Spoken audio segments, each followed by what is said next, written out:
രാം നാരായൺ രാം. ആദ്യമായി ഇന്ന് നമ്മൾ പ്രകൃതിയെ എന്താണെന്ന് മനസ്സിലാക്കാം. പ്രകൃതി എന്നും നമ്മളോടൊപ്പം തന്നെയുണ്ട്. പ്രകൃതി ഉണ്ടെങ്കിൽ നാം ഉണ്ടാകും. ആകാശത്തിലും പ്രകൃതിയിലും ഉണ്ടാകുന്ന എല്ലാ കാരണങ്ങളും നമ്മുടെ ശരീരത്തിലും ഉൾക്കൊള്ളുന്നു. പ്രകൃതിയെ നാം നീക്കം ചെയ്താൽ ഏത് ധർമ്മം, ജാതി അല്ലെങ്കിൽ ചിന്താശക്തി നിലനിൽക്കുമോ? ഈ ഭൂമിയിൽ ഇന്ന് ഉണ്ടാകുന്ന ഏതു കാര്യവും പ്രകൃതിയുടെ തന്നെയാണ്. നമ്മൾ എപ്പോഴും പ്രകൃതിയെ ആരാധിക്കേണ്ടതുണ്ട്, അവളെ ഓർക്കണം.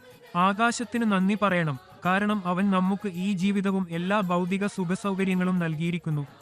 നമ്മളുടെ ജീവിതം പ്രകൃതിയുടെ അനുസരണയോടെ ആയിരിക്കണം, കാരണം പ്രകൃതി നമ്മെ സമതുല്യം ചെയ്യുന്നു. നമ്മുടെ ജീവിതത്തിൽ എവിടെയും കുറവുണ്ടായാൽ പ്രകൃതി ആ കുറവ് ശരിയാക്കുന്നു. അതിനാൽ നമ്മുടെ പ്രകൃതിയോട് എല്ലാവരും ബന്ധപ്പെടണം. ഇന്നലെ മനുഷ്യനുള്ളതെല്ലാം ആകാശത്തിന്റെയും പ്രകൃതിയുടെ തന്നെയാണ്. ആകാശം, ഭൂമി, വെള്ളം, വായു, ഊർജ്ജം, ഈ 5 തത്വങ്ങളാൽ തന്നെ എല്ലാം രൂപപ്പെടുന്നു. ഈ ഘടകങ്ങൾ ഇല്ലെങ്കിൽ മനുഷ്യൻ ശ്വാസം എടുക്കാനും ജീവിക്കാൻ കഴിയില്ല.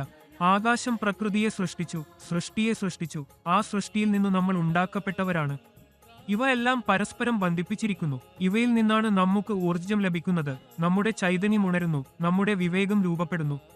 മനുഷ്യൻ എന്ത് ചെയ്താലും അത് ശരിയാണോ തെറ്റാണോ എന്നത് നമ്മുടെ വിവേകം പറഞ്ഞു തരുന്നു. നമ്മിലുള്ള വിവേകം തന്നെയാണ് നമ്മുടെ മനസ്സ്. അത് നമ്മെ എല്ലാ കാര്യങ്ങളും പറയും. ഏതെങ്കിലും തെറ്റായ പ്രവൃത്തി ചെയ്താൽ നമ്മുടെ വിവേകം നമ്മെ മുൻകൂട്ടി മുന്നറിയിപ്പ് നൽകും, ഇത് തെറ്റാണ്, ഇത് ചെയ്യരുത്. അതുപോലെ നാം രാം നാരായൺ രാം എന്ന നാമത്തിൽ എത്രയും വേഗം ബന്ധപ്പെടണം. ഇതിന്റെ ഭജനം, കീർത്തൻ ചെയ്യണം, ജപം ചെയ്യണം. രാം നാരായൺ രാം എന്ന നാമം നമുക്ക് ബന്ധപ്പെടുമ്പോൾ, ഈ ബീജമന്ത്രത്തിന്റെ ജപം ചെയ്യുമ്പോൾ നാം നമ്മുടെ ശക്തികളുടെ ഉണർച്ച അനുഭവിക്കുന്നതും ഊർജത്തിന്റെ ബോധം പ്രാപിക്കുന്നതും തുടങ്ങും.